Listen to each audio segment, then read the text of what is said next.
What's up, guys? All you little MFers out there, guess who it is? It's Andy, the MFCEO, and I'm here with my good friends, Ben Newman. What's up? What's going on, Andy? I'm here with Vaughn. I'm fired up. Vaughn the pastor. I'm fired up. He's gonna, oh, you didn't say ex-pastor this time. I didn't say ex-pastor, because I don't want people to think that I'm ashamed of it, because I'm not. But I've been working on that Bible verse rap.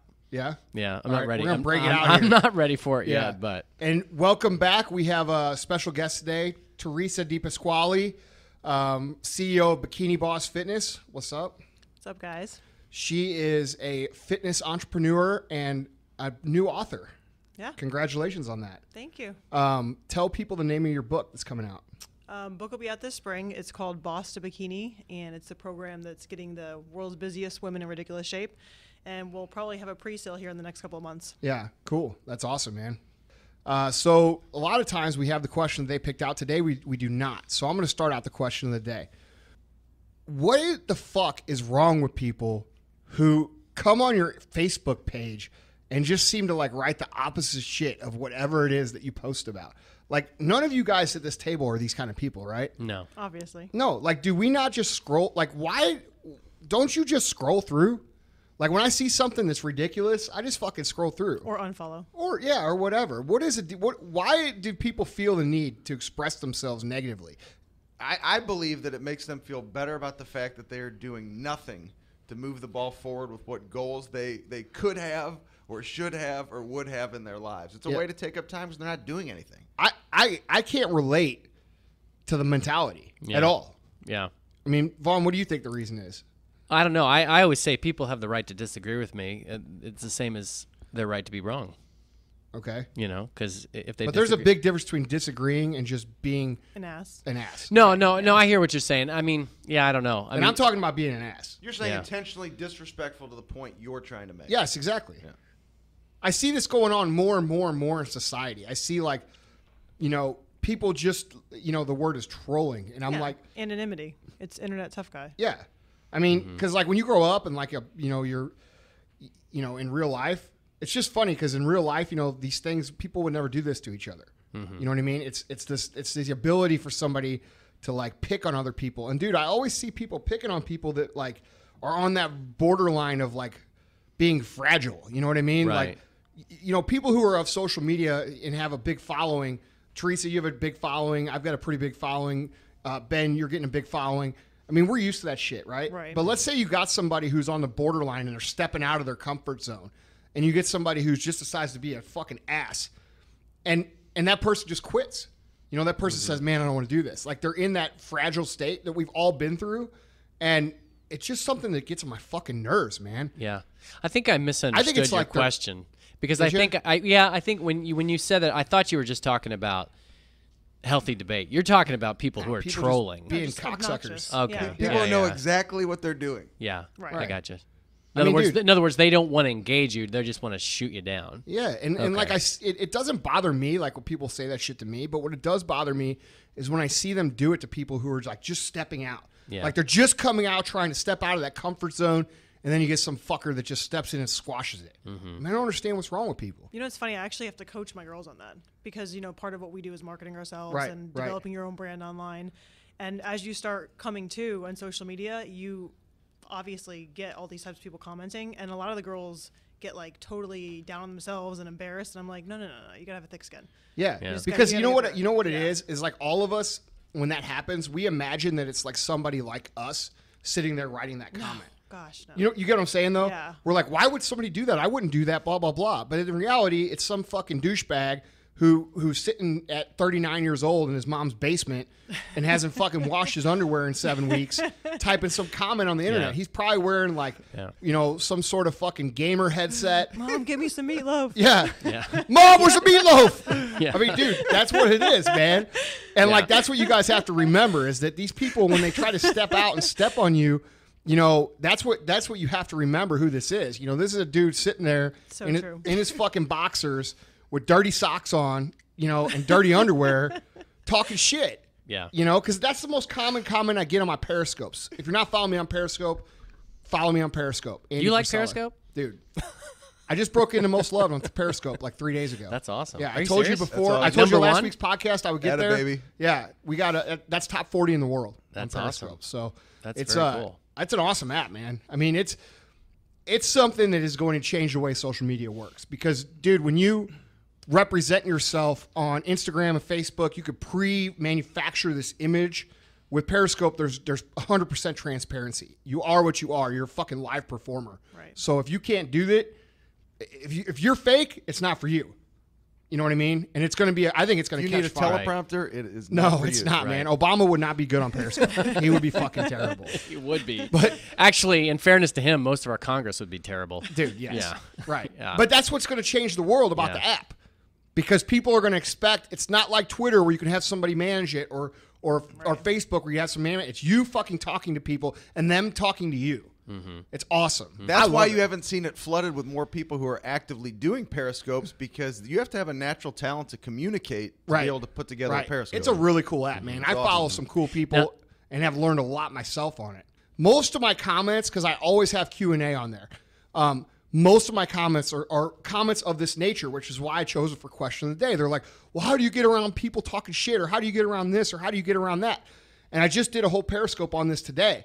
You know, there's a big fucking difference between somebody hating and somebody criticizing, okay? Hate is like straight up lies spread about you, slander, like shit, and putting it out there for the public. All right, that's hate. Slashing your tires, that's hate. Setting your car on fire, that's fucking hate, okay? Somebody saying, hey, I don't like the way your shirt should be blue instead of red. That's not hate. You know, somebody saying, hey, I don't like the way your fucking protein tastes. That's not hate. All right? You guys have to differentiate what is hate, because the reality is you don't get fucking hate unless you're doing something. And when you're just starting out, I'm not trying to be rude in the way I say this, but you have not done enough to really get hate. Okay? So most of it's criticism, and you guys are labeling it as hate. And the reality is you can use that information to improve your product, your service, or your brand if you just would remove the idea of this pussified thought that it's hate. It's not fucking hate. Hate is, you know, somebody shooting Martin Luther King. That's fucking hate, okay? Hate is somebody, you know, attacking somebody or shooting them or, you know, beating the shit out of them. You know, like that kid up in Wyoming a few years ago, 10 years ago, 15 years ago, they killed him because he was gay. That's fucking hate. Right. All right? Hating is not saying you should make that shirt in fucking green and it looks stupid in blue. You have bad form on your squat. Yeah, you have bad form on your squats. You know, dude, no. Don't be a pussy. Identify between fucking hate and criticism and use the criticism to improve. It's interesting that you bring this up, because I speak probably 80 to 90 times a year, and maybe 10 of the talks that I'll do, you'll get a feedback form. And I really don't pay that much attention. It's nice when people say things that are nice, but I look for the comments that give me an opportunity to grow. I look for somebody says, you know, this story or that, or when he communicated this way, and then I try to improve from the feedback. I don't look at it as somebody trying to hate me. They don't like me. It's somebody taking the time to actually give you feedback so that you can get better. And there's one moment I remember. It was a big Wells Fargo talk, about 500 people, and there was this one individual. He had this great piece of feedback. It totally shifted the way I started my talks, and it has helped me immensely in my speaking. And how easy would it have you been like, fuck that guy? He's just hating on the way I do shit. I could have sent it back to the guy at Wells Fargo who hires me every year and said, like, what is wrong with this guy? Don't send that stuff to me. But I wanted to grow from it. But, dude, the word hater has become such an overused fucking term in our society, and now everybody's using it as an excuse. And, dude, I for one am so sick of the term, I can't stand it. You know what I mean? And these you guys, you young bucks who are just starting out in business, you guys have to realize that you are going to get criticized and you are going to do shit wrong. But that doesn't mean people hate you. Those same people that might be criticizing you might just not be presenting to you the right way, and they might want you to succeed, and that's why they're telling you the shit they're telling you. You know what I mean? You have to remember criticism and hate is two different things. Unless they're, you know, shooting you with a fucking handgun or setting your car on fire or spreading flat out lies about you, harassing you, okay? And even if they're doing that, it means you're doing something right. You know what I mean? So quit using it as a fucking excuse, because I'm tired of seeing it. Everybody I see on Instagram, I see 20 fucking memes a day about haters. Dude, you don't have any fucking haters. Your only hater is in your own brain, and you're afraid of what people might fucking say about you if you step out and do something. That's it. Absolutely. And then when you get fixated on the haters, you're not doing your own shit. No, exactly. So you're focused on the wrong thing. And you're imagining it anyway. You're saying, oh, I have this idea and I want to step out and I want to do this, but people might say this and they might say that and they might say this. Oh, you know what? I'm not going to do that. And that's what people call haters. When in reality, it's you talking yourself out of doing something that's going to benefit you. It's craziness. It's insane. So Susan Powder or whatever the fuck that lady's name was. Stop the insanity. You know what I'm saying? Remember that lady? Yeah. Dude, the isn't that her name? Susan Powder? Yeah. The platinum, not the platinum, but the pewter-headed spiked lady. Yeah. But dude, you know what? She was all about helping overweight people get in shape. Yeah. And dude, she branded herself and she was awesome, dude. Stop the insanity. Yep. Mm-hmm. Stop the fucking hater insanity. It's ridiculous. Do it because you need to improve. Don't do it because, don't not do it because you're imagining shit that doesn't even exist. That seriously makes no sense to me. You know what I mean? Absolutely. So unless somebody's slashing your tires, I don't want to fucking hear about it. Absolutely. So, question of the day answered.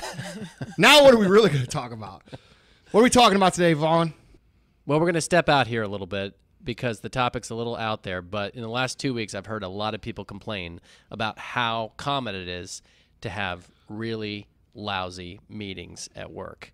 Like literally, they make jokes about it. They talk about how much it sucks. They want to slit their throats. Dude. And so I know that you have a unique approach I do. to holding meetings. So we were going to talk a little bit about, we talked about the other day, just the podcast is a little bit of a mixture of success and motivation and that sort of stuff. But we also like to be very, very practical. So I thought this was a really practical topic. Absolutely. Yeah. We get a lot of requests from guys, wanting motivation, and we get a lot of people wanting more practical type information that they can use to improve.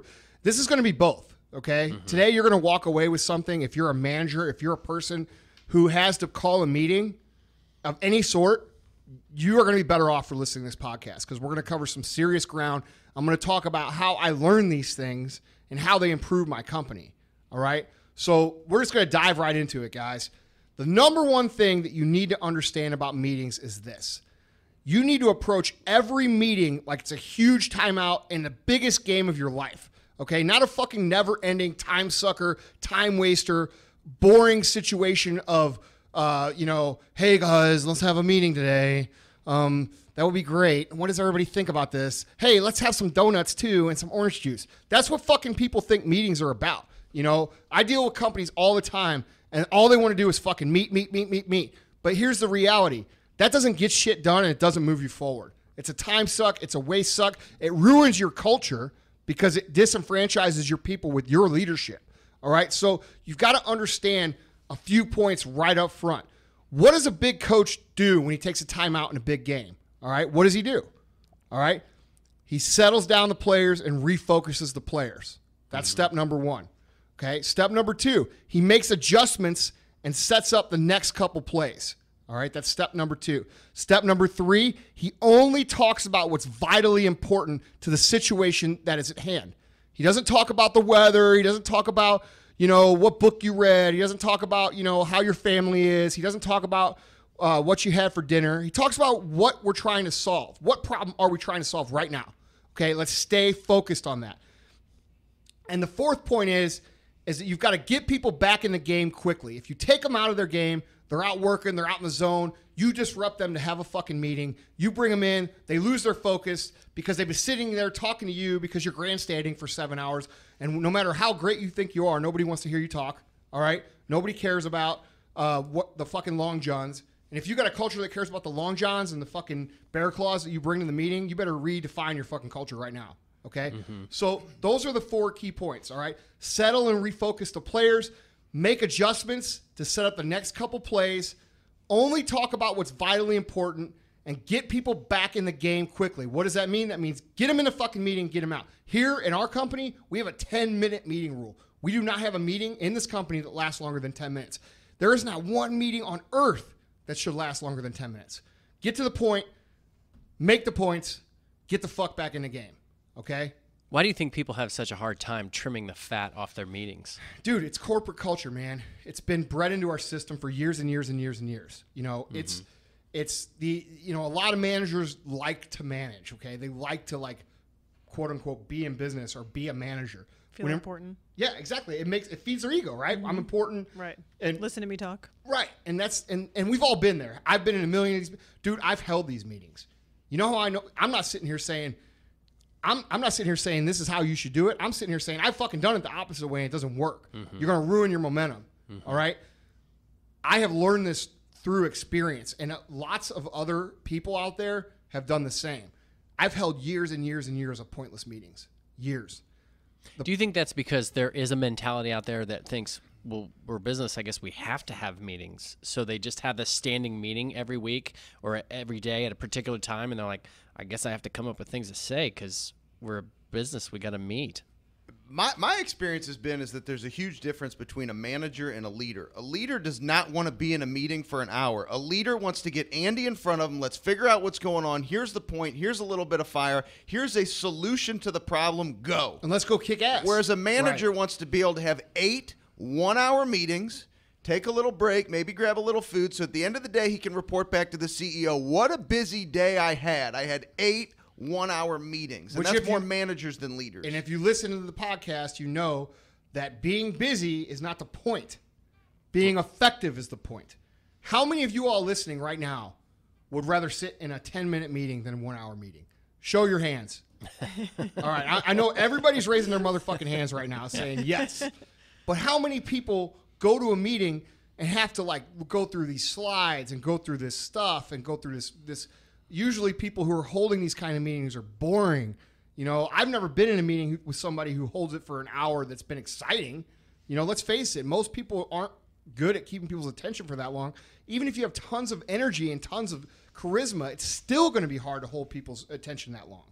You know, we do 10 minutes. It doesn't mean you have to do 10 minutes. That's what works for us. But just do the points that we're talking about. Well, I think the other point to make, too, that is a good one, is that we're talking about the meetings that you regularly have to have. They're obviously going to be every 6 months, every couple of years, a meeting where it's going to be more of an intense planning session. Yes. But yes, on a regular basis, you're talking about don't keep people in the boardroom for 2 to 3 hours. From back before there was like easy communication like there is now. Because now like you can communicate most of the stuff you need through email or text, whatever you need to do. And the meetings are literally need to be very, like, for me, it's trainings. Right. If I have to train them on something, it's like, come in, boom, get them out. See, I'm online, so I have to be efficient. Right. Because I can't get people in one spot often. Right. So it's taught me to be very efficient. Right. But it's like, you can do most of what you need through communication, and literally, like, I don't even really have At meetings. this point, it's almost like a recap. Like, dude, all right, everybody knows the thing we're going to do. This is how you do it if you don't know. Now get the fuck out and let's go do it. You know, and it should be more like a go-to-battle meeting than it is a fucking business meeting, in my opinion. You know, but that goes back to the culture that we talked about, how you build culture, you know? Right. I feel like the bottom line, man, is this, and people could improve their culture tremendously by following the key points that we just talked about. Too many bosses out there are holding 2 to 3 hour meetings. You know, that's all time that you guys could be using to go out and get shit done.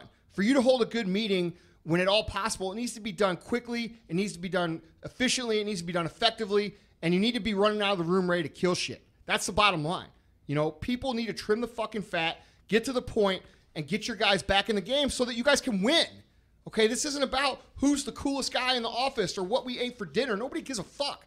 We all want to win. We're all in the business to win. And guess what? We all want to make more money, and the way we make more money, the way we succeed is by going out and fucking winning. And every minute you spend talking about the fucking donuts or whatever else, you know, the coffee, oh, this coffee sucks. Every minute you talk about that, you are wasting time that you could be using to win. You know, and people get away from that. That's corporate America, man. People spend so much time trying to justify their existence and their payroll. I spent 17 hours this week in meetings with the team. Oh, really? Well, I spent 7 fucking minutes, and they're more effective than your 17 hours. Now, who commands more payroll? You see what I'm saying? I mean, dude, I for one, I mean, that you guys know, all you guys know, you know, I run things pretty casually here, okay? And, you know, I wear the same clothes every day.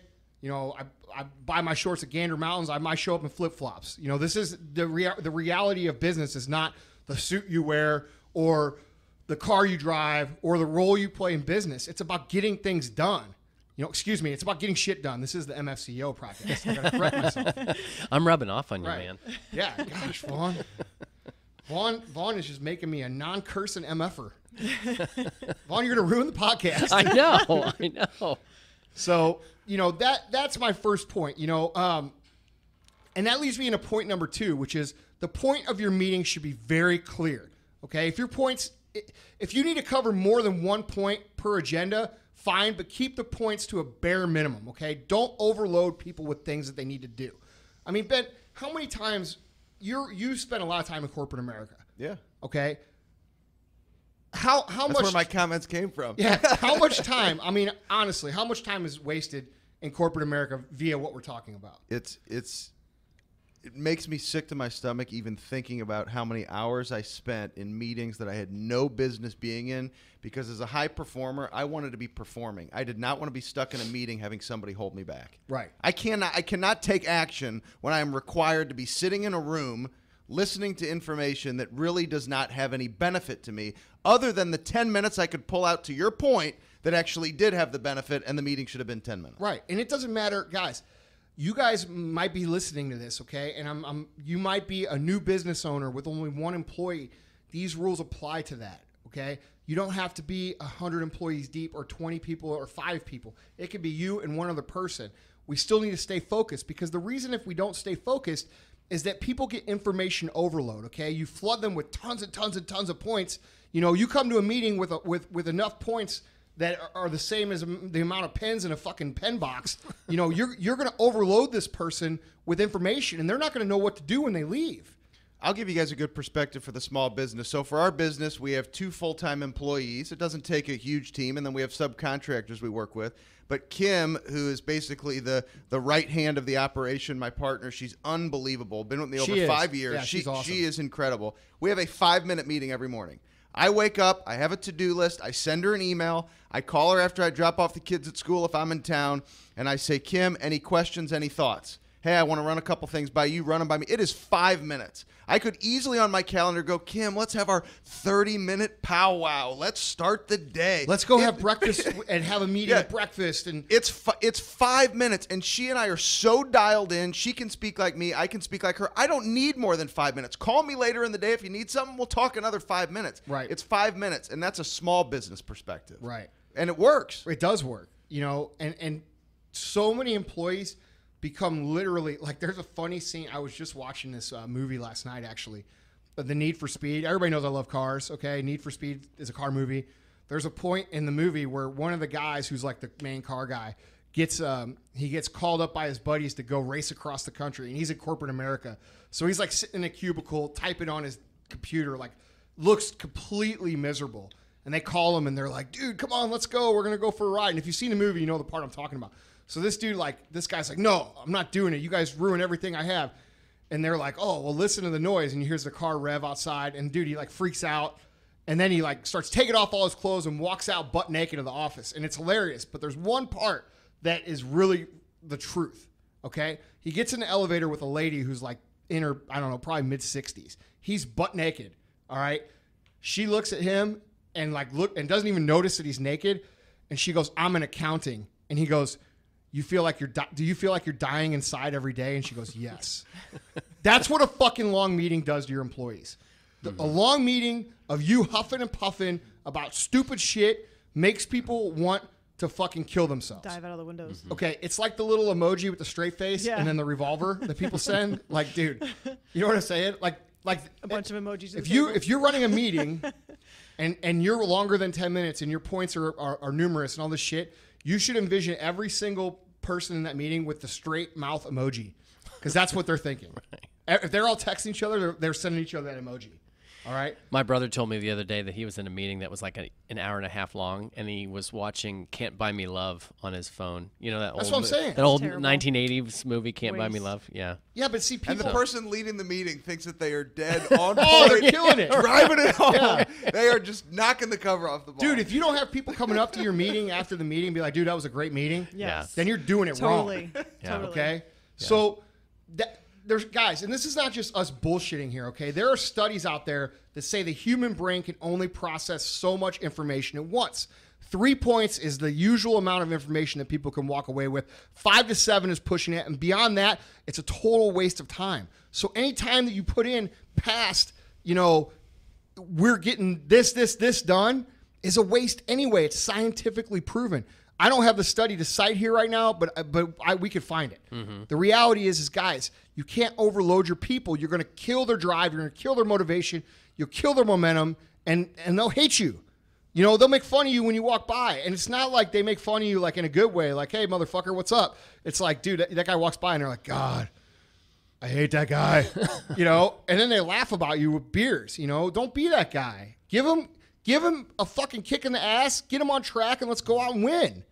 You know, if you go into a meeting without clearly knowing what point it is you want to make or what you're trying to accomplish, your team members are going to be even more confused and more frustrated than they were being completely disorganized because you just wasted their time, their energy, and their focus to talk about shit that is irrelevant to them. You know, you guys have to stay focused. You've got to stay on a 3-point minimum, 5-point maximum. Mm-hmm. You know, I wouldn't even say 3-point minimum. I'd say it could be 1 point. It could be 2 points, but let's say 5-point maximum. Mm-hmm. Well, the thought I had was I think a lot of managers, and I think they are managers, Ben, you're right that they're not leaders. I think managers think, well, if I spend all this time with them, then in some strange way they're going to think, well, okay, I care about them. You know, I'm present to them. But the reality is it's exactly the opposite. They're devaluing their employees' time by wasting it. Well, it's like when somebody calls you all the time, okay? It's just that weird human psychology about being in demand, you know? If you want people to listen to what you say, don't be available all the time. Come in, kick ass, get the fuck out. And then you're going to have your employees pay attention to everything you say because they're going to trust that you're not going to waste their time. You see what I mean? So they already know, like when Vaughn comes in the meeting and he's got something to say, they're going to listen.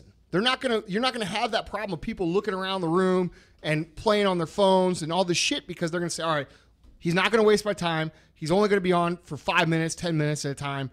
I'm going to walk out of here with something useful. I'm going to pay attention. And now you have a good culture of learning as opposed to, just this going through the motion type thing because you're respecting their time.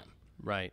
Okay, so maybe you're going to get to this, but I'm going to hold your feet to the fire a little bit. So you talked about trimming the fat from your agenda, and you talked about only including that which is the most necessary. Well, suppose you're coaching a manager or a CEO or whatever, and they have an agenda in front of you, and they say, okay, Andy, this is the agenda that I had planned for the meeting that I was going to run, and you see that it's full of all sorts of crap that shouldn't be on there.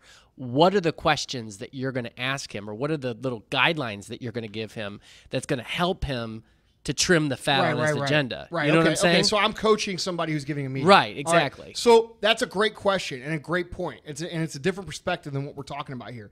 All right, you're coaching a manager a direct report who manages people for you. Okay, first thing you've got to ask is there a point on the agenda that only applies to some people? Because a lot of people like to do this. They like to cover a point. They think that that's an efficient way to handle business. And they think like, okay, I've got 2 guys that are screwing up out of 20. I'm going to cover their screw up in front of everybody. First of all, that's a waste of time because if you got 18 people doing it right and you got 2 people doing it wrong, you're putting those 18 people through time that they don't need to be there. It's not efficient. It's not effective. Number 2, while you think you're covering something that needs to be covered with everybody, those 18 people are thinking, dude, I've got this shit. Okay. So they're going to become disenfranchised. They're going to lose the trust in you to deliver a quality message. So you've got to cut that out right away. The second question would be, is there a point that I could just include in an email, a short message? And the likelihood is there's probably a couple points. So you could just summarize those points in an email. Take those, make a short email, send them out as a supplement to the meeting, something like this. Hey, guys, I know we just had this meeting. It was really good. Thank you for paying attention. 2 things I wanted to mention, but I didn't want to take up a lot of your time is boom, boom, boom. Right? It's real easy to do. Can I ask a quick follow-up question? So you've got to basically build a culture where people understand they're going to be held accountable for reading that email. Oh, yes? yeah. Okay. Absolutely. So otherwise it doesn't work. Yeah. But yeah. I make them all respond. I do too. I have a policy when I send any kind of an email, I put in the thing, please respond. Right. And they need to respond to let me know that they read it. Right. And we do the same. We just have received and understood. So all they have to do is received and understood. And if they don't send that back, they get a call or we come up and see them and say, hey, did you get that email? Blah, blah, blah. And everybody here is trained in that fashion. So it's a good idea because it keeps everybody. It's not like to guys, this is not like something, where you're bringing down the hammer on somebody. It's sometimes people don't get emails. So you need to make sure that they're getting They got it right. Especially when you're sending out important messages, so definitely, make sure that you're following up and that they're responding. That's a good point. Another question is there an explanation of a point that I could just put down on a handout or tell people to read on their own time? Do that. A lot of companies have just simple things that they hand out, like a newsletter or this or that or a summary, every week. That's better than somebody spending 5 hours of your day. And we're talking about options here. You don't have to use all of them. You don't have to put in all of them. We're talking about different ways you can get this information out, right? What strikes me about what you're saying is that you're treating your employers like they're adults. You're not holding their hands. Yeah, you shouldn't. People Right. hate that. Right. Do you not hate that? Yeah, absolutely. But I'm stating the obvious. Don't you want to just go out and do your job? Isn't that what you Exactly. wanted to do when you worked? Absolutely. One thing that you just said, which I think is a really great point, if people pay attention to the podcast, Andy reads a book a week. Andy reading a book a week makes Andy a very sharp leader. He's on his game. Andy doesn't need to come onto the podcast and read the book out loud to all of you. But if you really want to get to the next level, if Andy mentions the book, are you willing to go read the book? That's the point. Andy doesn't need to print out 25 pages from the book and read it. If he says it's a good book and it helps for these 3 points, read the book. Right, and he's using Andy as a term for like you. Right. He's not talking specifically about Correct. me. Right. He's saying a leader, that's how you should be handling it. You know what I mean? Right. Unless you just want to come over and give me kids. No, what? My point is, I'm thinking in my mind, some of the greatest leaders I've had, they are read up, they're reading the Wall Street Journal, they're reading books, they are And they staying say, on they top say of their this game. is what I do. Exactly. And you should emulate that. Exactly. You know what I mean? Because at the end of the day, the guy above you is going to want you to emulate those things because first of all, it's a humbling, respectful thing to do for you to look up and say, man, I want to be where that guy is. And when that guy has put in all this work and he says, this is how I got here, and he sees you doing the same, dude, you are like 5 million times ahead of everybody else because he sees himself in you. While we're on the subject of books, real quick, for those of you who keep emailing asking for your Magic of Thinking Big book, I want to just say 2 things. Number 1, Andy is very generously giving out 700 copies of that book. Unfortunately, Andy only has 1 co-host who is handling this. So those books are going out. Just be patient. Yeah. We're getting them shipped in, and we haven't forgotten about you. However, I already covered this yesterday on Periscope. Good. Well, like, I'm dude, glad. if you didn't send a fucking address in Yeah. and follow directions, you're not getting a book. Okay, so you did. I didn't know Yes. that you covered No, that. I told So people. yeah, so And be that's- patient, guys. We're going to teach everybody a lesson. You Yeah. follow directions, you get the result. Right. If you don't follow directions, tough shit. Right. But either way, they're going out, so be patient. The bottom line is this on the meeting stuff, right? You've got to be ruthless in how much you trim the fat. You can't look at, and this is hard for people who are like engaged and stuck in corporate America culture because this is like the opposite of what they're used to doing. So they see every little point. It's like, well, I don't know. There's 2 people in that room that could benefit from that and cut that out. Okay. Andy, I wanted to touch on is the other day I heard you, I think it was Periscope or something, you were talking about how you have like your top 5 actionable items every day that you have to get done. Yeah.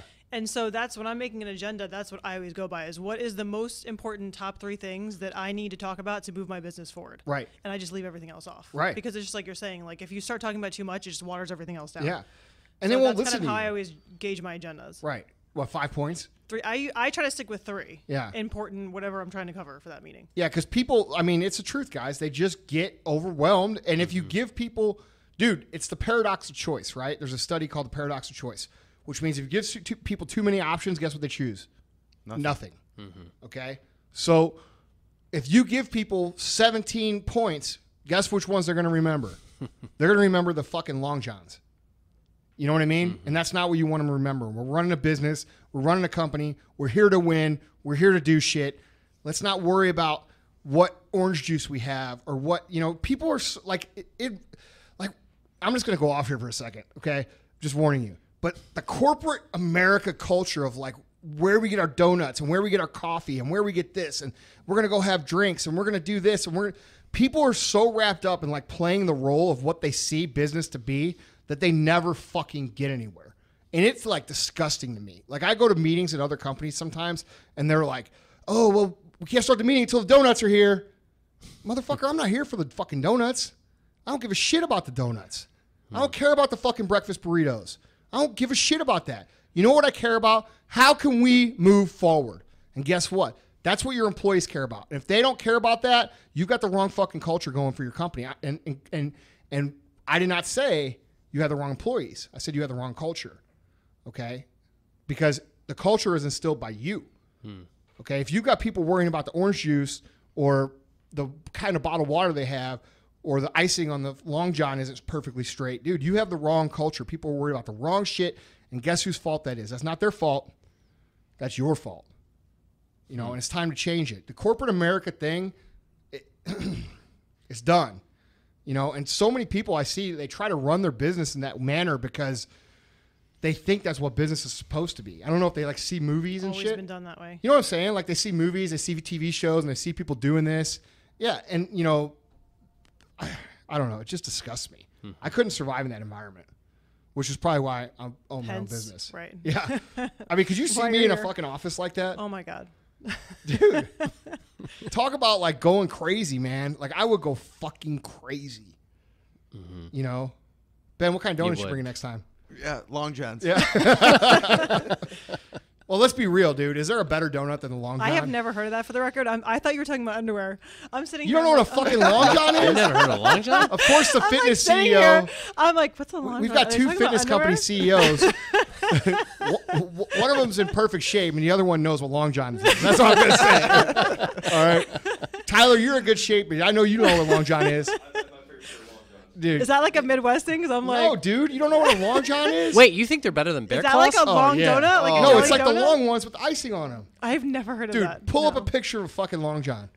So we have a rule hilarious. here at the podcast where there's no computers, no phones allowed. But I'm Look breaking up a Long John. But I'm we're breaking the Googling the rule Long right John. now because Right. it's unbelievable to me that you don't know what a Long John is. Yeah. I am not. Do a they big call them donut different fan. things in different parts of the Now, country? if we're talking about kettle chips, I know every brand and flavor. Man, of those are kettle good, too. chips. That is my Kettle vice. chips are the shit. Donuts, Yeah. not so much. Yeah. I'm a soft Now, the person. question I want What to do know you is call if a anybody. long donut with icing on it? The ones that look A like Long John, apparently. no, they look. You know what an eclair is? I don't eat donuts, so is it an eclair? Yeah. But it, right? eclairs It's have the not an filling. A jelly eclair. donut. I don't know. What's I that don't eat donut right donuts. there? We're showing her a picture of it. What do you guys call Oh, is that? that a long? I don't know. I've never called them anything. I don't know. You just so is if you that go an eclair? That's if an you eclair. go if you go to the donut shop and say I want, do you just say I want that one? I never go to the donut. I swear to God. When You've I been was to in a high fucking school, donut you know what I shop. used to eat? Krispy Kremes. That's the only ones. Right. I only eat glazed. Well, they donuts. have That's Long it. Johns. I only Yeah. eat glazed. Yeah. I'm a simple girl. So what would you call that thing? A donut. No, that's a Long John. That's a See, I am informed now. listen, you learn something new every day here. All right, that's the goal. I'm totally informed. do. Now I have to go try one. You do. You think so? Happy Raspberry Next jelly Happy filled. Meal. What's your favorite donut? Vincent Van Donut, the glazed with white icing. It's Yeah. See, glazed is- unbelievable. Dude, I like my strange jam. donuts Glazed here in with St. Louis. icing. Yeah, strange Unreal. donuts. Strange good. donuts. Have you had them yet? Holy shit, dude. Yeah.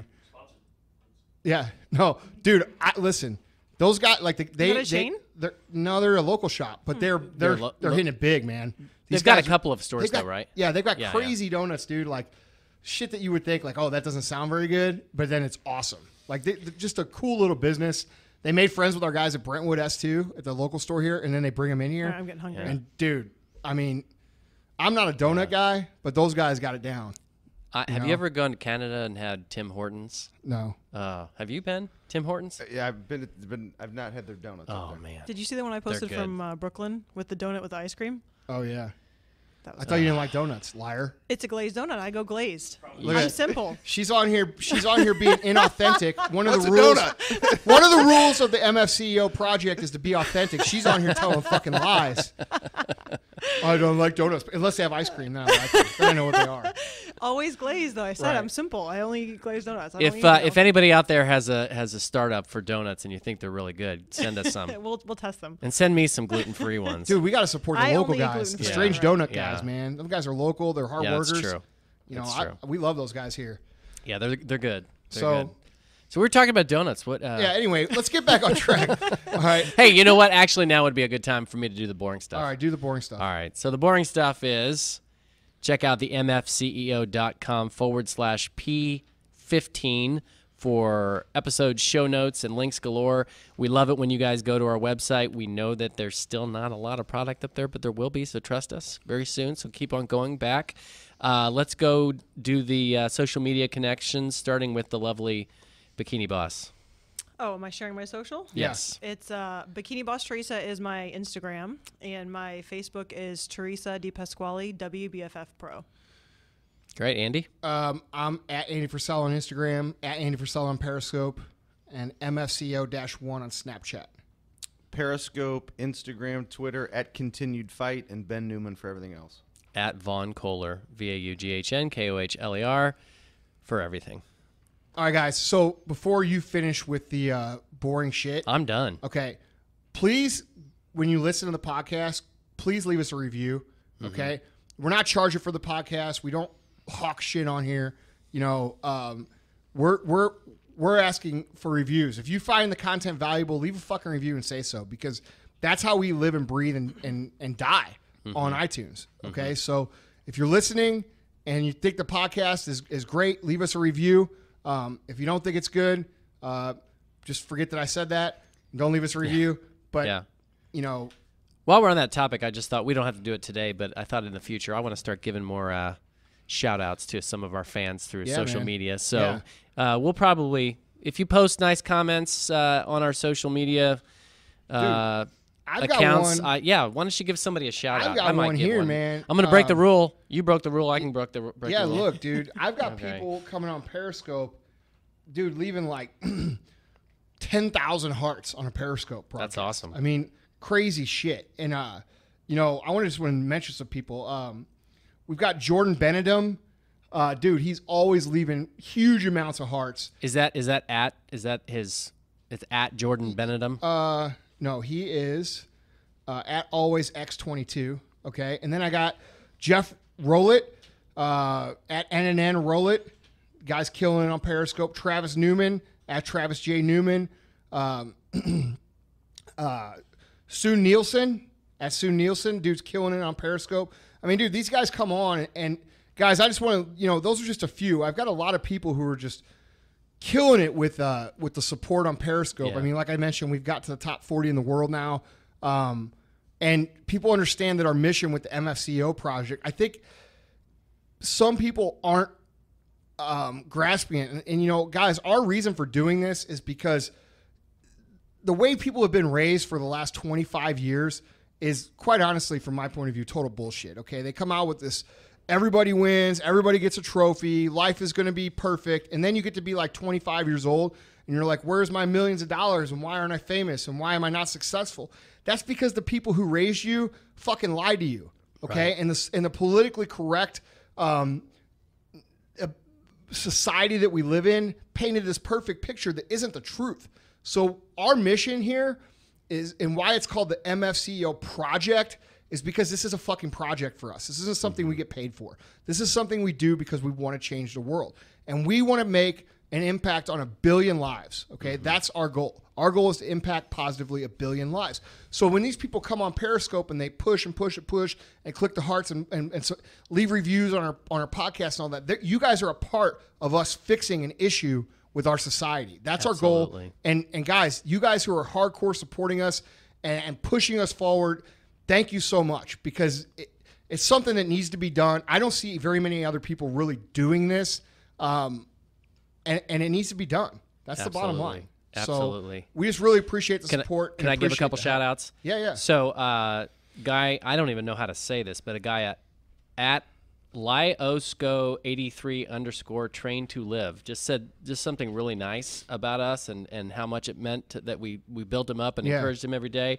There's an at Johanna, if I'm saying that right, it could be just Joanna, but it's at JOHANNA Cabral. She said some really nice things. And then I got a kick out of this yesterday. And of course, Ben is up till all hours of the night, but I couldn't sleep last night. I was up at like 3 o'clock in the morning, and I noticed that somebody literally and actually I was up before that, but somebody literally like 5 minutes after the podcast dropped, because it drops at midnight. Yeah. I think like 5 minutes after, somebody posted a pair of clapping hands, and that was at Margarita Fit 11. Yeah, I recognize her. She's always on Periscope too. And I was like, oh my gosh. I even messaged her. I said, boy, are you up early? Either that or out late. Yeah. So, but you know, we have tremendous fans who are incredibly supportive, and I don't know. You call them fans, followers, listeners. I don't know. No, we're part of a movement. Yeah, we're yeah. You guys are part of a movement. We might be sitting here talking about these things, but you guys are supporting it, spreading it, telling your friends, sharing it, giving hearts, leaving reviews, and that's what propels this message. Yeah. So, and that's the point that I want to say is just thank you so much for making that happen, because we could sit here and talk about this stuff all day long, but if nobody listens or nobody reviews or nobody supports it, it doesn't fucking matter. Absolutely. So you guys are the lifeblood of what we do. Absolutely. Right? And I just, and that's not a tangent. We definitely don't consider that getting off topic, because that's very, very, very important to what we do here. Yeah. I mean, it's humbling for sure, man. It's exciting too, because I feel like we're making a difference, you know? Like, and when I say we, I don't mean like we in this room. I mean everybody listening. Yeah. Like we're making a fucking shift. You know, I see people every day on social media getting more and more and more tired of the politically correct, ridiculous shit that everybody argues about. You know, we're not letting the media turn against each other and get us on different sides of irrelevant shit anymore. Right. And I think society's changing. I feel like we're turning. We're sick. We're all sick of it. Right. You know, so it's fun to be a part of that. Yeah. You know what I absolutely love about our sort of our listener base too? At least this is the case with me, and I'm pretty sure it's the case with you guys too. I have people that follow me, and their handle is like at Jesus Loves You 2312, and then another one will be like at Squat to Dominate 26. You know, and it's just a very wide variety of people. That's because we're all tired awesome. of it. Yeah. You know, the stuff we're talking about, like this meeting shit that we're talking about right here, all of us have sat through that stuff. All of us know what it's like to have somebody make a comment at us, towards us, that discourages us or makes us upset, like we talked about on the intro. All of us know what it's like to build a culture if you run a business, how hard that is. Everybody knows what it's like to deal with someone who's offended by every little fucking thing and be like, dude, what the fuck is your problem? You know what I mean? We're all tired of that shit. And that's the point, right? We all stand for the same things. We all are pushing forward together, and it's exciting because I can see it making an impact. It's really, really cool to be a part of. So thank you guys so much for everything that you do. But to bring it back on track and get back to the topic, you know, guys, there's a fine line. This will be point number 3 of the meeting thing, okay? There's a fine line between a good, healthy discussion of a business or a problem in a meeting and just a group gossip clusterfuck deal, okay? I'd be very careful before you open up a meeting and letting every single person have their 2 cents, okay? It's not a group discussion. It's not, you know, we're not here to like gossip or talk about the game last night. Come in, have people pay attention, make your points, ask if they have any questions, move on. All right? There's got to be some control there. And I see a lot of people just throw meetings and they want to make sure everybody has their whole 2 cents and this and that. And then what you end up with is something that never was intended to happen. You never end up with something that provides a result. You end up with this off-topic discussion about how the water cooler should be filled every 3 days instead of every 2 days. Shit that's irrelevant, okay? It's not that you don't value employees' opinion, because that's important, but the reality is that the problems are better shared through an email or a quick impromptu meeting or some other form or way than they are addressing it with the whole group. Because if somebody has an idea, it's important that you listen to that idea, because you don't want to devalue or demotivate that person, even if the idea is fucking terrible. Most people just want to be heard, okay? And those times are very good to educate people. They're very good to bring people on track with what's going on. But that shouldn't be done on meeting time with the whole group, all right?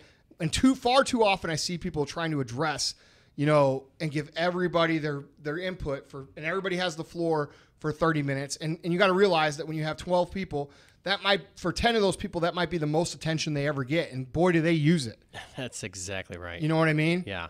So, you know, we don't have this problem here at our company because, like I said, we keep it short. We get to the point, we get some action steps, and we move the fuck on. But in many companies, getting feedback from people gives them the impression that that you're actually gonna take their advice and everybody's gonna listen to them, and then they get really upset, okay, when you don't. So, like, let's say you give Joe from accounting the floor for 10 minutes, and he pours his heart out. He goes home. He says, "Baby, it was awesome. I ran the meeting today. Everybody listened to what I had to say, blah, blah, blah." And then he goes to work the next day, and it's not implemented.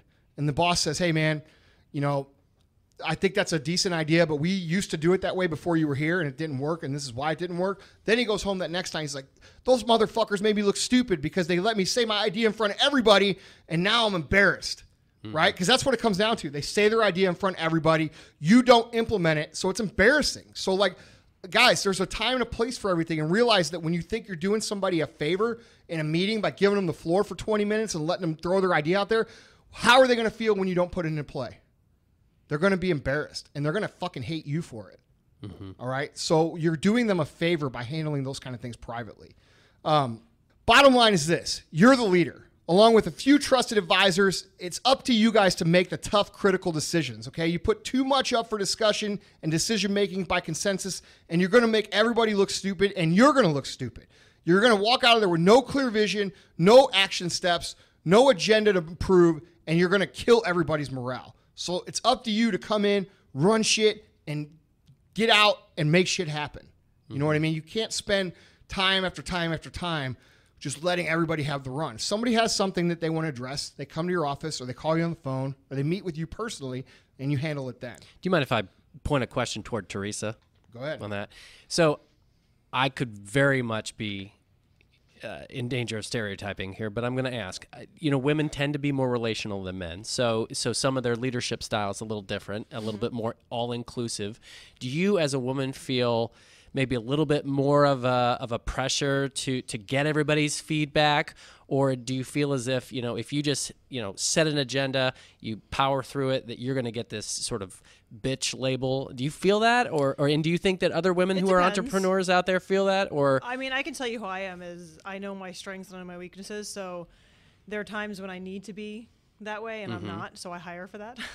But I am more of the like take charge, come in, get get to the point. And to be honest, I'd rather be taken seriously than have people come and be like, oh my gosh, she's having another meeting. So I just am naturally that way. I don't know if I'm your stereotypical woman though. I think I'm more inclined to manage like a male would. I don't even know if that's true these days. I don't even think it's about that. Yeah. I think it's about this. I don't think it has to do with man or woman. I think that I think the reason you're asking the question is because typically women are labeled more emotional and sensitive than men. But I don't even think that's the case, because like we have more men than women, and I'm gonna tell you right now, the women that we have kick fucking ass. They don't ask any questions. They go do shit. And dude, the guys I end up having to coddle are fucking, they're the guys. Yeah. You know what I mean? And dude, it's because, dude, it's hard to say this, so I don't know if it's going to come out right, but when you like allow for that emotional aspect, you start asking questions like, are you emotionally okay? Do you feel good? You're going to encourage that from your employees. So what you're going to do is when you try to like overly make people comfortable and make sure that their little asses weren't hurt and, let sure they be heard, you're going to create that mentality, because they're going to know that they can like whine their way into your office or into your ear. All right. So It's important that people realize in your company that this is a fucking business. Yes, I care about you, but the way I care about you is this, that we're going to go out, we're going to fucking win. You're going to get paid more than you get paid now. You're going to have more satisfaction than you have now. And if that means that I'm not going to listen to you pout about how you got in a fight with your girlfriend last night, then good, because that is not my role. If you have a problem with that, go to a fucking counselor and talk to them, because I love my employees. I'll fucking do anything for them. But my responsibility is to make sure that this company grows so that they have better fucking lives. Absolutely. So they have more options. So they can give more to charity if they choose. They can drive a better car. They can buy a better house. They can have more fulfillment. Their lives can fucking be better. And that's the responsibility you have. So when you start catering to all these emotional needs and all this stuff, and like you've got 25 HR people and one for each person and all this bullshit, dude, you are focused on the wrong shit. Period. And I know people are going to blast me for that, and I don't give a fuck, because it's the truth. I'm not here to pamper your ass. I'm here to get you a result in a certain area of your life, and that's what we're going to fucking do. Bottom line. So if you don't want the emotional, bitch whine cry fest, don't fucking entertain it. Yeah. Exactly. I don't. I will flat out tell somebody, when I'm fighting with my girlfriend, that's not my fucking responsibility. Your responsibility is to leave that shit at home and come here and fucking perform. Period. And you'll read all these articles. You read all these articles now that say, Yeah, but companies that care about their employees win, and companies that provide these services for their employees win.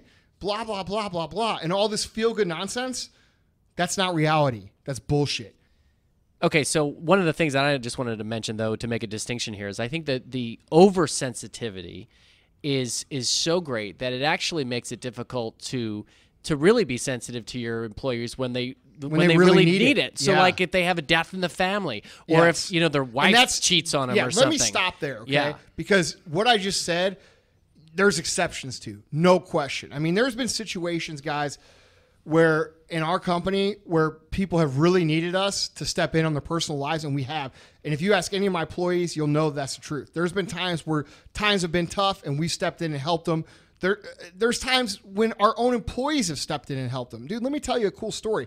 I had an employee one time, and he's no longer with us, but he's still a good guy, and I like him a lot. He moved on to another company, and he's doing well. He's doing his own thing, but he was struggling. Okay, he was taking a cat. This guy had a car. He had an old pickup truck. Okay, and he was driving it from about 30 miles from where he lived to where he worked. All right. The truck broke down. He didn't tell anybody. And he started taking a cab to work 30 miles each way.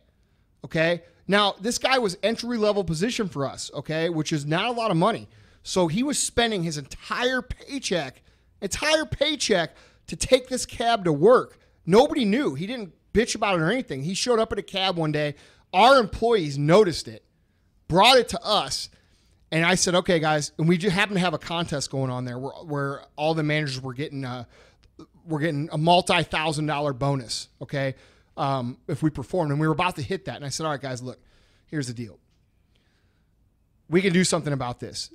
If you guys all want to pitch in, I'll pitch in an equal amount and match it, and we'll buy them a car. And, dude, all of our guys, this is the kind of culture we have. All of our guys gave up their personal bonuses to buy this guy a car. And we matched it. Me and Chris matched it. We bought him a Jeep Cherokee, and he was. But dude, the point of what I'm trying to get at here is that we come through, and it's important as you as a leader to recognize when there is a real situation, because when you start, Vaughn, that's an excellent point. I'm so glad you brought that up, because otherwise people are gonna be like, God, this guy's a fucking ruthless motherfucker, and I am to a point. But I ultimately really care about our employees, and you should too. And that's why you have to keep these bullshit situations out of your ear, so that whenever there is a real situation, you know that it's there and you can do something about it, because that is your responsibility. I mean, you've got these people's livelihoods in your hand. If you want a culture of people that are going to do anything for you and have your back, you got to have their back too. But you don't do that by making it an emotional fucking kumbaya meeting. You know what I'm saying? Right. So that's a great point. For sure. I mean, that's what we're getting. Well, I knew, yeah, absolutely, and I knew that's how. Thanks you for felt. saving me, because I was about to look like a huge asshole. No. I mean, but the point again, just to restate it a different way, is that when everything is a major crisis, it distracts you from when things really are a major crisis. Right. It's like the boy who cried wolf. Yeah, exactly. That's exactly what it is, and I knew that you didn't feel that way about it, so I wanted to make sure that we clarified. But that's why we don't allow the everybody hold hands and express their feelings shit here. It's just not. That's not the place. Right. It's just not. So, guys, I'm going to wrap this up, because we're getting long-winded, and I think we've made our point here. You have to be ruthless in cutting down the unnecessary bullshit on what's the agenda in a huge way, okay? Meetings aren't as much about information as they're about formation. Meetings aren't about covering your to-do list as much as developing your team, all right? So you have to reinforce your core values. You have to create company culture, and you have to inspire action every single time. This is about getting guys off the playing court, all right? We blow the whistle. We have a timeout. Hey, guys, come here. We got to do this. Go out and do it. And that should be it. It should be that quick. And, some other things that you can do about increasing the effectiveness of your meeting and increasing the power of your meeting. This is what I like to do, a motivational thought or speech of some kind. I'm naturally inclined to do those kind of things. Not everybody is. So if you're not a natural motivator, if you don't have the energy to motivate, and you're not that kind of person, you can find other ways to inspire people. Maybe you read them a story. Maybe you find a news clipping and you tell the story, and then relate it to something that's going on. You don't have to be this fiery, crazy, emotional dude to motivate people. Or you could hire Ben. Huh? Yeah, exactly. You can hire Ben to come in and train you how to speak. I mean, that's or speak. I mean, the thing is, guys, is that there's a lot of things that you can do to help improve the action that your company has. Maybe you tell them a story that reinforces only one of your core values, and you start the meeting off with that. And then you go into your action points, all right? Mm-hmm. You celebrate and recognize a quick success. Somebody who did something that kicks ass. You can say, hey, look, this guy did that. Good job, man. That's the way to do it. And dude, that guy walks out of your meeting on cloud 9, and your 10 other guys in the meeting walk out and say, man, that was pretty cool. I'm going to try to do that too. Giving them example, giving them a quick tip on something that they can apply today into their jobs, a sales technique, or how to send a certain kind of email, or how to contact a certain kind of person. There's all kinds of things, but at the end of the day, you have to remember, you have to value their time. You have to provide value, just like we talk in products, just like we talk in service, just like we talk in any sort of business, for the time that they spend in the meeting. Just because you're writing the paycheck doesn't mean that your job is just to come in and not create value. If you're not creating value, you're going to water down your customer. You're going to create the woman who says she's dying inside in the elevator, like we talked about a minute ago. Mm-hmm. You just don't want to leave these guys bored or mentally exhausted or wishing they were somewhere else. You want to leave them energized. You want to leave them motivated. And, we told a story last time about our kill, kill, kill chant. And that's how we get our stuff done. We're an unorthodox place to work. There's no question about it. But we end our meeting with a chant, dude. Everybody puts in their hands and we do a kill, kill, kill, and we get out and fucking dominate. And that's just like if we were on a sports team. I mean, right. It's no different. The battle cry that we teach the sports teams, whether it's collegiate champions, high school champions, guys you guys are watching on Sundays in the NFL, it's max effort pays off. It's a simple statement. When we say max effort pays off, it focuses you on going to work. Nothing else. Right. Go to work. Right. That's the most important thing. You put your max effort in, it's going to pay off long term. Mm-hmm. There's no question. I mean, here it is, guys. Quit worrying about the donuts. Quit worrying about what clothes you wear to work. Quit worrying about what fucking orange juice supplier you have. Quit worrying about when the water cooler's refilled. Quit worrying about your expense reports and the TPS reports. You guys know what the fuck I'm talking about here. All right? Stop worrying about that shit. Get to the fucking point and bring the fucking fire. That's it. Get people refocused. Get them out the door. And let them go do their jobs. Give them a purpose, get them out, let's go kill. That's the point, all right? You cannot let meetings go on and on and on and on and just kill the inside of your employees. It's just terrible, terrible, terrible for your culture. And if you're doing this, stop right now before you have another meeting. Listen to this podcast 17 times, 70 times, 700 times until you figure out how to implement this strategy. And you will see production increase. You will see enthusiasm increase. You will see motivation increase. And you will see your business's bottom line increase. All because you're changing the way you handle yourself in a meeting.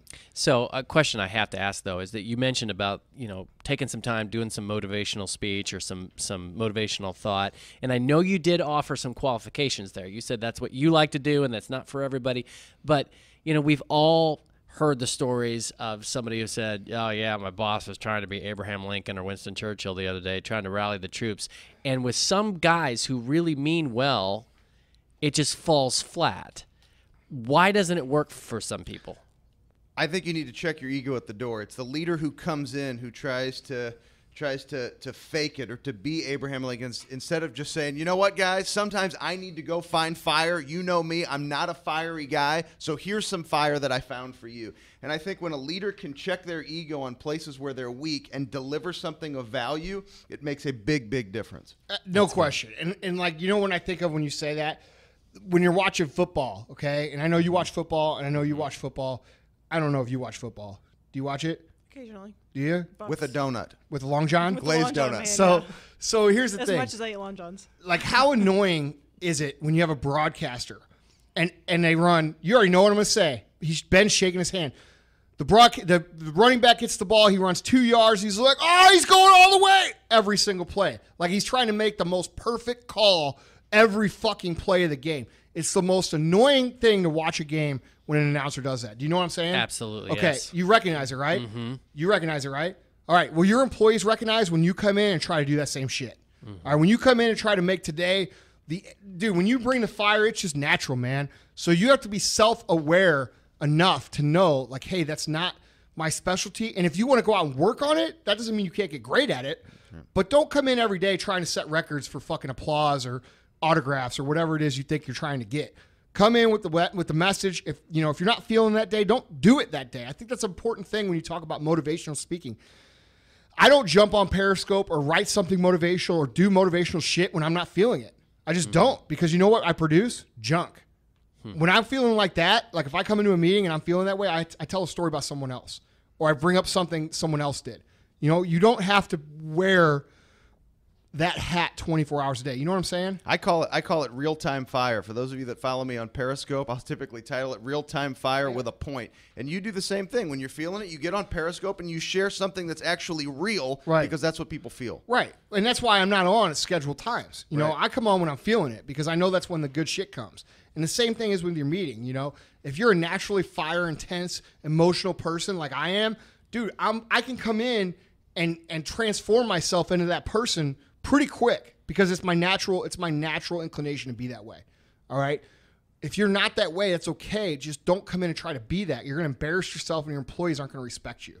You know what I mean? Come in and be who you are, and say like what Ben said. Hey man, you guys know it's not my nature to get all fiery and emotional and crazy, but look, I thought this was awesome. And tell the story, or show them the story, or bring it up, and that's how you can get into that aspect. Yeah. You know what I'm saying? I absolutely love what you said about that meetings are not as much about information as they are about formation, the development of your team, the building of your culture. And I love what Will Compton said, several episodes back, that leadership involves the transfer of passion. I've been reading a lot of books lately. A great statement.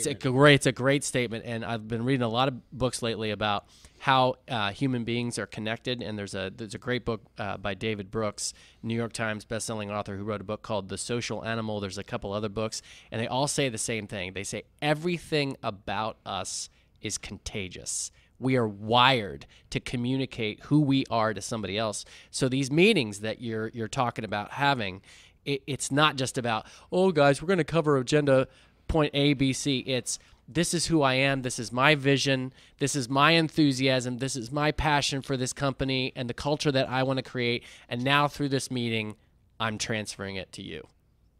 And the funny thing is, sorry, I was taking a drink of water. The funny thing is about that is that when you do that in an authentic fashion, you don't have to be emotional and fiery to inspire people. You know what I mean? People will respect you. And that gets people, they say, man, this dude really cares about what we got going on.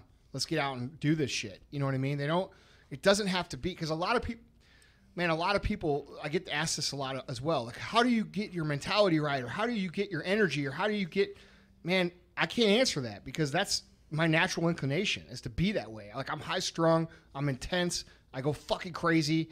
And sometimes that's not a good thing. It's taken me a long time to harness that in. But if that's not you, that's okay, because most leaders aren't that way. Most leaders just understand how to utilize their skills that they have. And that's the bottom line, guys. Right. But if you implement this strategy, whether you're, what we've talked about in this podcast, whether you're, Tony Robbins, or whether you're the dude from Office Space asking for his TPS reports, you know what I mean? The point is that you could get shit done by doing this. And that's what we want to get across to you guys. How to create a productive environment that actually fires up your team, because the process is done the right way. Can I capture an action step? Absolutely. So, I think what Andy's really getting at is the fact that, it's challenging to change sometimes, but why wouldn't you try it? Right? I mean, if you feel like people have those emoji faces and you're looking out, why wouldn't you try a 10-minute meeting? Try a 10-minute meeting and see what happens. The efficiency will change. People's energy will change. And I have seen this work with so many different companies. I agree 1,000%. Vaughn, we're going to wrap it up. So I'm just going to take that as your final thought. Final thought. Yeah, just the final thought is that it's always better to leave people wanting more than to overdo it. So cover what little you need to cover, get people fired up, and just trust that your guys know what to do and that they can cover other things through email and through, one-on-one meetings. Final thought, Theresa. I think the takeaway from this is really, like you said, just valuing people's time, and you're going to see the respect that they have for you increase just exponentially just from that one little act. Right. You all those things are good points. Guys, look, we're trying to show you how to be more productive and to get more out of your time and also be more effective, okay? Being busy at work does not mean you're working. Pretending to work is not being working. You know, people say, oh, I worked 72 hours in a 24-hour period. No. If you did that, you're either dumb or you don't know what the fuck you're doing, all right? So get out of your mind. Quit worrying about the donuts. Quit worrying about the orange juice. You know, quit worrying about shit that doesn't matter. Focus on the shit that matters and execute. And that's how you're going to move forward. And that's the point. And if you have people that you have to talk to for an hour to get them to go out and execute, you've instilled the wrong culture or you have the wrong people. Keep it short. Keep it simple. Bring the fucking fire and get them out of the door so we can kick ass. That's the point. All right? And this is the motherfucking CEO. All I do is work. Never on the sidelines, I only hustle. Never take a day off.